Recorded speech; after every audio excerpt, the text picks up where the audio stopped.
G'day, this is Captain Noob, and in this video we're going to be looking at a guide on how to build a demolitions or explosive build to solo or dominate in teams. Let's check it out.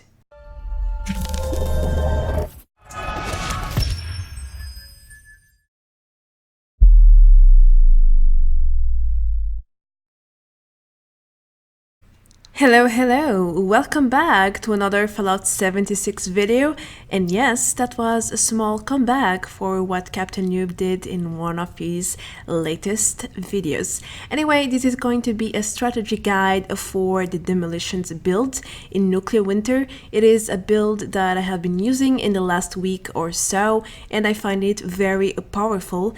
And one of my main arguments is you can easily one-hit people, and it's not so easy for them to dodge your grenades. Plus, it's not so difficult to jump around with frog legs while aiming a grenade launcher, is it? At least not compared to rifles or big guns. Moving on, I have been gathering footage for about a week, as I mentioned, and I have organized things in several sections to create a detailed guide for you guys. I hope you enjoy, and I will start with the very basics.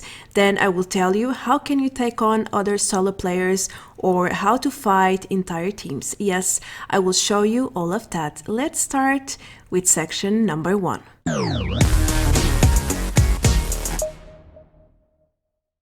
To play as the demolitions, you need at least 2 specific perks to make it work. Now, all the other 5 perks can be up to you, but this is my standard build. Anyhow, I will be talking about every single perk in here, starting by the walking arsenal, which basically reduces the weight of all your weapons, and it's very good for your inventory management. Next, we have a Grenadier, which increases your grenade radius by 50%. It basically duplicates the radius of all your grenade impact. Next, we have Ironclad, which basically boosts your physical and energy resistance by 50 points when you are using simple armor. Now, if you are a big adept of power armor, I strongly suggest you not to use this perk because it will not do anything. It's a waste of a perk slot. The second crucial perk for this build is Demolitions Expert, and it will increase your explosive damage by 80%. It's crazy, it's almost 100, and it really makes a difference. So if you want to go kaboom, you have to use this perk, otherwise you won't be as strong, not anywhere close. Now, in Nuclear Winter, you really need something to make your stamina last longer. With this perk, sprinting consumes 40% less action points, and it does help a lot, especially because you are often out of stamina. Frog legs, do I even need to say something about this one? Basically, every player uses this. It's a huge advantage. You can jump much higher than the normal jump height. And Danny, I hope you get it very soon. And yeah, if you have it, please use it. Otherwise, you will be, well, behind everyone else, really. Lastly, we have Bloody Mess, which applies 15% more damage to any weapon that you use. So this is very handy and it works with all your grenades, and that's exactly what we want here. Before we move into action, I want to present you a few modifications that I usually do with Ironclad. Sometimes I use a Life Giver when I feel like I need more HP, or a Field Surgeon when I'm playing in teams and I want my HP to go up much quicker. Also, First Aid if you have the points. I don't, but it's a really good perk. Or Action Girl if you feel like you really need more stamina. And Hacker for when you want to, well, hack terminals and try your luck with high tier weapons. Let's say that you have your build ready to go, but what about spawning? Where should you go? Well, first of all, you need to decide if you are going to solo or if you are going to play in a team. For soloing, I suggest you to head to the east part of the map, starting here at Arctus Farmer and heading to Helvetia is also not a bad decision. And you can also go to the southeast cabins. There are 3 main spots there, and they are generally very safe to land, mostly because no one really wants to go there. The loot is not so great, but for one person it's more than enough. Also, all of these 5 locations spawn plenty of blue and yellow crates, which is exactly what you want to loot, as you will see next. Now, if you are playing in a team, you might as well go to the popular areas such as Flatwoods, the bridge, the George cabins, or even the farm to the north. Why? Well, if you are with a team, you have a better chance to get more loot at better places. What should you look for when you are in game with Demolitions build? First of all, you should keep an eye for explosive bubbleheads because they can increase your explosive damage by 30%.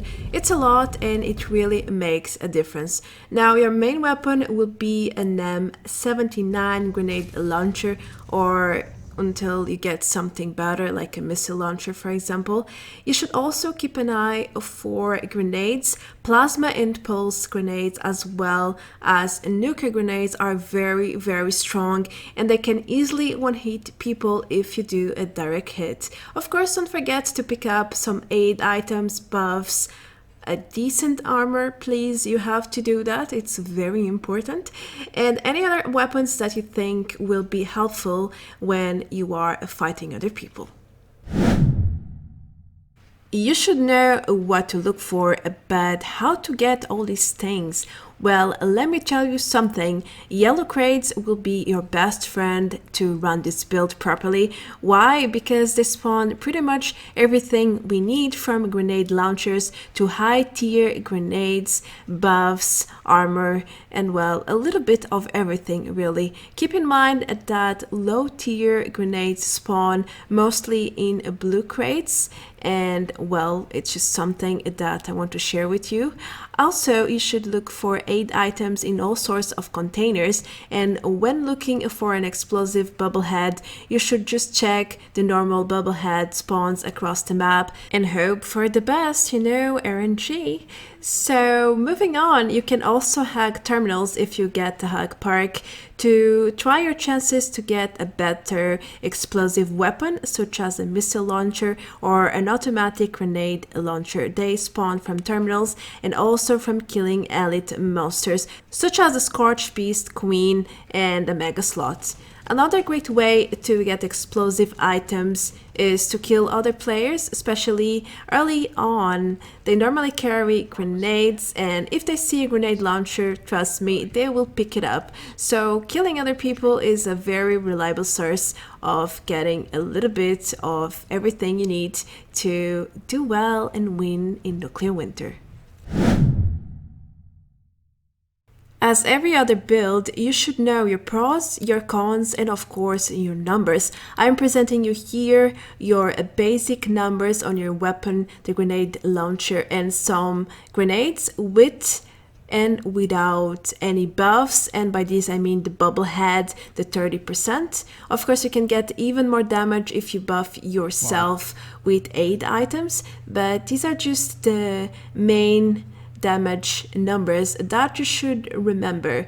You can basically one-hit anyone with a plasma or a pulse grenade, for example, and your grenade launcher damage with a bubblehead is over 300 damage. That's basically enough to one-hit a player with wood armor. Well, maybe not if they're using perks, but you know what I mean. And this is when action starts. So how should you hit your launcher? Well, for static targets, I suggest you to hit towards their belly or their feet, just like this. You will easily one-hit them depending how close you are, and that's exactly what we want. However, it's not the same, or it shouldn't be, for targets that are moving. You need to predict their movement speed. For example, here I hit towards the left side because I saw he was moving to the left. Even if he took cover there, it would still hit. So that's a great strategy when you are dealing with moving targets. When you are fighting inside buildings, I generally hit for their feet, but when there are barriers like this inside this church, I suggest you to kind of go for their chest or head. Otherwise, you will probably hit the fences and it will miss. Sometimes it's quite buggy. So the best thing to do is to jump and try to hit them from above. That way you ensure the trajectory of your grenade will actually land where you want it to hit. In this case, I was just waiting for them to come. They decided to come one by one, so it was very easy for me to pick them up, and yeah, they never saw it coming. Hashtag frog legs.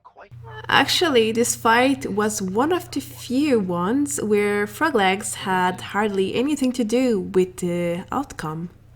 Moving on, if you have the time and you see a somewhat stealthy player, make sure to inspect the scene and check for more enemies. If you don't see anyone else, just take them down as quickly as you can. But first, make sure to know what you are getting yourself into, especially when you are solo.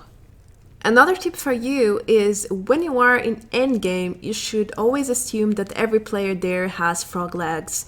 As such, make sure your aim reflects that and don't go on thinking their jump height is low, otherwise you might miss a few hits and that's no bueno. Moreover, when you are aiming with a grenade launcher, you need to think about two main things. First, there is a delay from the moment you shoot until the moment the grenade hits the target, and that's very different from all the other fire weapons. And secondly, you should take into consideration that you have to reload almost every time, at least when you are using a normal grenade launcher, and without frog legs you will probably die during reload. That's why it's so important to have the stated build that I mentioned earlier. And as you can see, you can pretty much want to hit everyone. It doesn't matter what armor they have, from marine armor to power armor, they all go down in 2 hits max. Okay, we just saw how to aim grenade launchers, but what about real grenades? Well, first of all, you should be in cover because you kind of need to, well, do this. Check the green line and hit your target. And during fights, it's very difficult to do this while standing still. Therefore, hitting the grenade becomes extremely difficult. But if you have a somewhat static target and you have cover, that should be pretty easy to do. Just like in this case where this guy was standing behind a tree, not moving at all. So easy pick for me. Something else that I want to share with you is whenever you pick up a kill with a grenade, watch out for other enemies, don't just rush to loot, otherwise you will probably end up dead, and that's not so nice, is it now? Let's talk a little bit about friendly fire now, and that's something that doesn't really exist with other fire weapons. And when you do this, basically hit close range, you will kill yourself, literally. I'm not kidding. So even in this case where I miss-hit and it went to the foundation of the floor and it took all of my HP, as you can see, it's a lot. So make sure not to hit things close to yourself, otherwise you will kill your enemies as well as yourself. Damn it. The fun part is about to begin. So how can you fight multiple players at once and face teams all together? Well, it's not so easy, but I will kinda make it feel like it is. First of all, I like to throw some grenades at my opponents to kinda distract them or confuse them. Then I will focus on one single player, normally the one closest to me, because it's the one with higher chances to take me down. And when they're about to go down with your frog legs, I will hit at the floor to ensure that they will take as much damage as possible and, well, kill them in 1 or 2 hits max. I also try to finish them as soon as I can to avoid other teammates from reviving them, and I do not rush any loot. I actually look around myself trying to find the other members, and I wait for them to come to me. Of course, sometimes there is no more teammates, but better safer than sorry. So once everyone is down, you can go and get all your loot. Be selective though. When you are ambushed, I suggest you to go on to the first guy that you see. Also, if you see people together, that's your best shot. You will do more damage with 1 single grenade, and that's everything you could hope for in such a scene like this. What to do in a fair fight? Well, I suggest you to flank them from the sides or from the back and hit them as much as possible while they are distracted with your teammates. Kill them if possible, finish them, don't let them revive themselves. But do revive your teammates. That's very, very important. Now, when you see enemies together in a bush, that's like grenaded. Why? Because you basically do double damage in 1 single shot. It's the way it works. Explosive damage. So don't miss such opportunities because it can really change the game and lead you to victory. And again, when your enemies are too busy focusing a teammate, just spam, spam, spam until there is no one else to spam. Literally. No doubt that Demolition's build is really strong, but you shouldn't assume that you're the only one who knows about it. You can one-hit people, but they can also one-hit you very easily with the same build or the same weapons. So take that into consideration and build up a strategy and get your timings right. Don't just go ahead and get greedy thinking you can kill anyone at any time. That's usually not how it works. So be aware that what you can do, other players can also do, unless we're talking about cheats, but I really don't want to go there. One more thing, when you are using grenades, doesn't matter if it's the launcher of just basic grenades, they make a lot of noise. It's a huge boom. So when you are playing in endgame and the circles are very small, take in consideration that whenever you use a grenade, you are making tons of noise and that will attract other players. Why? Well, because they want to pick up some kills and because they want to win. So make sure to kill whoever is attacking you and then move along. Otherwise, you will probably get one shot from somewhere. Just like it happened here, this guy went in a stealth boy and I couldn't even see him. It's very difficult to kill people in stealth. So that's another tip for you. I hope you use it well. I added this section because I want to share with you about the bugs. There are many bugs about grenades, and I remember one time in Southern Church where I hit one guy 4 times and it didn't register once because he was being sheltered by the benches there. So it's very buggy. Sometimes obstacles block all damage, sometimes you hit yourself, only you die and your opponent doesn't get damage at all. And yeah, grenades can also get stuck in cover and bounce back to you, and you end up dying and your opponent, which you were aiming for, gets to live. As such, don't forget the bugs. They can get back to you and it won't be funny. My last section is about your camp and how should you use it, whether you want to bait or to protect yourself. Using grenade launchers or missile launchers are best used from above when you have the height advantage.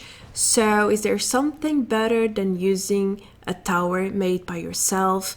Well, you can use it to simply attract people. Normally, people are very afraid of camps and they want to check them out, but you can also use it to protect yourself and use it as an advantage point to kill entire teams, just like we kind of did here. It was very intense, it was a lot of boom boom, but we actually did it and it was really fun. So here's a tip for you, maybe you should be using this trick as well.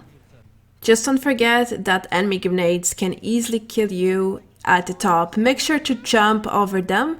You will reduce damage and sometimes totally dodge it. That's another trick for you.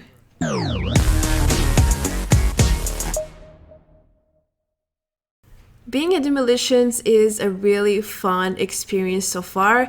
I've been having a blast since I changed my build a week ago, and I've made a few strategies around it, as you could see. I hope you enjoyed this strategy guide, and well, I hope you will get to play too. It's really fun and the build is super powerful. I can't believe that you can kill people so easily without having to aim that well. You just need to somewhat go close to enemies and boom, 200 damage done. It's impressive. Do let me know what you think about this build in the comment section below. And that's going to be everything for today. I'm Marta Branco. Thank you so much for watching. If you are new to the channel and you enjoyed the content, then don't forget to hit that subscribe button to help me grow. Also, if you would like to support me even further, then you can check my Patreon page. I have tiers for everyone. I will see you very soon and take care. Adios. Bye bye.